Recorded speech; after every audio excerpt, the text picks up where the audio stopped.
Fala pessoal, tudo bem com vocês? Terminou agora Flamengo 2, Fluminense 1.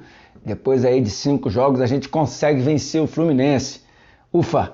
Bom, vamos falar um pouquinho desse jogo, mas primeiro roda a vinheta. Calma, corneta. E aí, tudo bem? Tá mais tranquilo? Tá aliviado? Bom, eu tô. Vamos falar o seguinte. Primeiro, o Flamengo vem com uma formação que deixou bastante gente preocupado porque o treinador Paulo Souza voltou com o Hugo, né? Tava se falando ali no início da semana que ele deveria poupar o Hugo devido às seguidas falhas. E com um misto de teimosia, tanto do treinador quanto da diretoria, o Hugo foi escalado. O Hugo tem potencial? Tem. O Hugo estava falhando bastante? Estava. O que se faz nessas condições? Bom, a grande maioria das pessoas iriam falar para poupar o Hugo, colocar ali o goleiro reserva, já que tanto o Santos quanto o Thiago Alves estão machucados.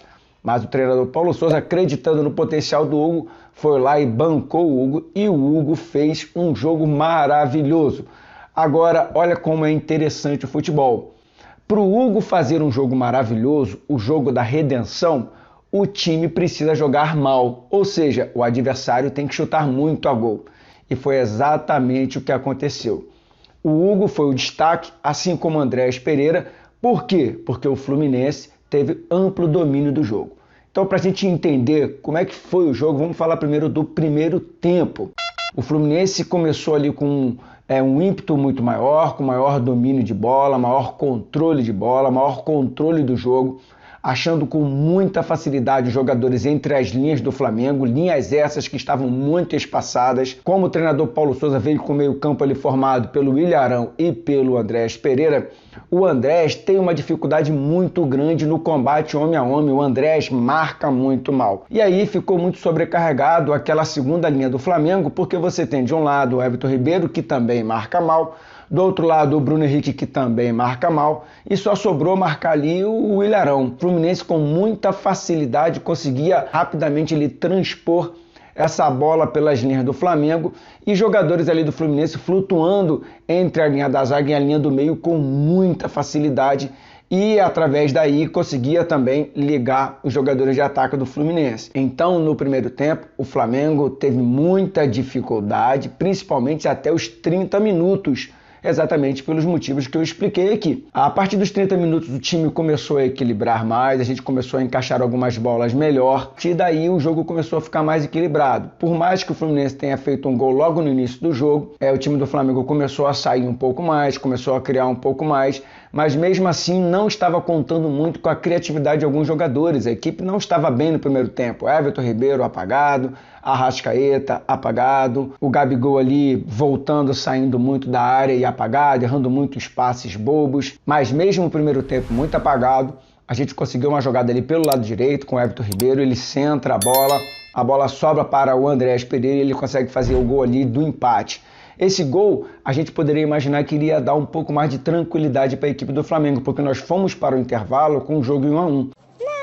Voltamos para o segundo tempo e o Flamengo mostrou ali nos primeiros 5 minutos, né, que o jogo ia ficar mais equilibrado, que ele ia conseguir jogadas mais interessantes, conseguir equilibrar mais o jogo, uma vez que o Fluminense estava dominando completamente o jogo. E ainda assim, o Fluminense continuava encontrando alguns passos ali pelos mesmos motivos, pelos mesmos problemas. O time do Fluminense com uma amplitude muito grande, forçando a jogada em cima do Mateuzinho e do Ayrton Lucas, e ali pelo meio o Ganso encontrando muita facilidade para fazer as jogadas, porque a marcação estava longe, as linhas estavam muito espaçadas. A gente consegue chegar ao gol do Gabigol, né? Um passe ali maravilhoso do Andrés Pereira. Viramos o jogo, conseguimos fazer aí 2-1.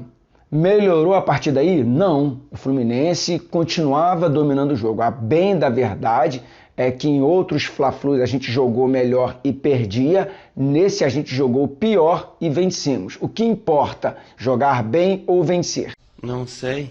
A gente sempre vem falando aqui que não adianta você ficar olhando só para o resultado, você tem que olhar também o desempenho. E o desempenho do time hoje não foi bom, o desempenho da equipe não foi boa.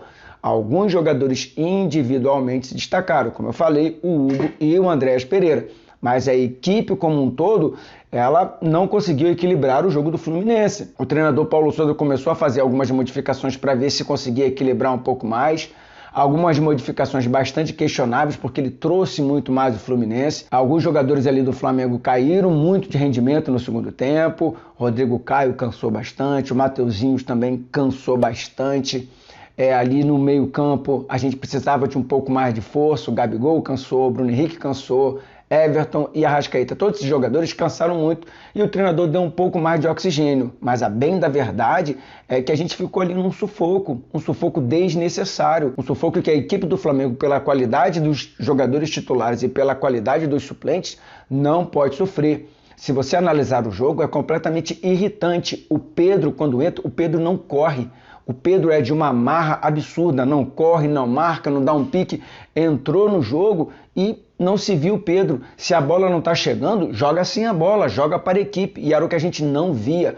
Vários jogadores ali que poderiam dar um pouco mais, jogadores que entraram para oxigenar e simplesmente não conseguiam trocar passe de 2 metros, o que é um absurdo. Você pega o Vitinho que, tudo bem, veio de lesão, mas mesmo assim, o jogador tem que entregar um pouco mais. Então o treinador, quando ele faz essas modificações, o que ele espera? Ele espera que ele vai dar um pouco mais de oxigênio. Mas se os jogadores não conseguem entender isso, não conseguem se doar, o Lázaro não conseguiu entregar, o Pedro não conseguiu entregar, o Vitinho não conseguiu entregar. Quem entregou um pouquinho mais ali foi o Isla pela direita e o Pablo lá na zaga. Então a gente precisa dar crédito quando os jogadores têm crédito e também criticar quando os jogadores merecem ser criticados, da mesma maneira para com o treinador. O treinador errou em algumas situações hoje? Na minha opinião, sim. Ele não precisava trazer tanto o Fluminense, ele poderia ganhar mais ali no meio campo, 35 minutos do segundo tempo, e o Ganso continuava livre para poder fazer jogadas. Precisa ser melhorado para os próximos jogos. É importante a gente falar que nos últimos 5 jogos que nós temos para jogar no Maracanã, o Flamengo até agora venceu 4.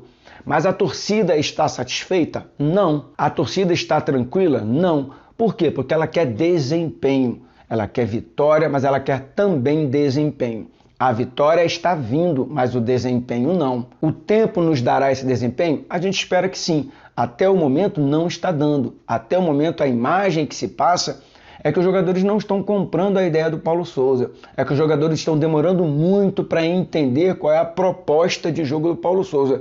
Ou então essa proposta é completamente equivocada e ela não tem efetividade. A verdade é que se a gente vai colocar o Hugo e o Andréas Pereira como destaque, a gente, como eu falei lá no começo do vídeo, precisa entender que para que esses 2 jogadores fossem ali colocados como destaque, é porque o time jogou mal. O que você espera quando um time joga bem é que o destaque seja o atacante. Mas se o goleiro está sendo destaque, alguma coisa não está legal. Esquecemos essa parte por enquanto e vamos falar do Hugo. Depois de consecutivas falhas, o Hugo faz uma partida muito boa, com defesas muito importantes. Se a torcida sempre pegou no pé dele, principalmente nos últimos jogos em que ele atuou, tá na hora da torcida pegar um pouco esse menino no colo. Sim, ele é da base, a gente sempre fala que tem que colocar a base, mas quando a base não responde, a gente tá caindo de pancada em cima do jogador. Então tá na hora da torcida pegar esse menino no colo. Tá na hora da torcida levar esse menino junto, ajudar ele. E a torcida que vai ao estádio pode vaiar? Pode, mas ela ajuda a quem? Eu já venho falando isso aqui em outros vídeos. Quando você vaia durante o jogo, a quem você está ajudando? Ao jogador do Flamengo, que não é.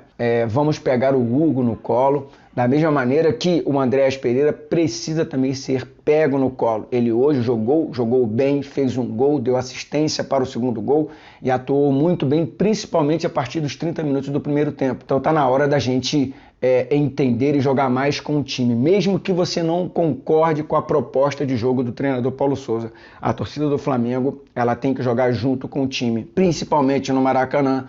A equipe adversária tem que vir e ela tem que ver um bloco, torcida e jogadores juntos. Se a gente rachar, torcida e equipe do Flamengo e clube do Flamengo, vamos ficar muito mais frágeis, beleza? Então, esse era o bate-papo que eu queria ter com vocês hoje. Minha voz não está muito boa, eu não estou muito bem hoje, mas eu não queria deixar de fazer esse vídeo aqui para conversar com você.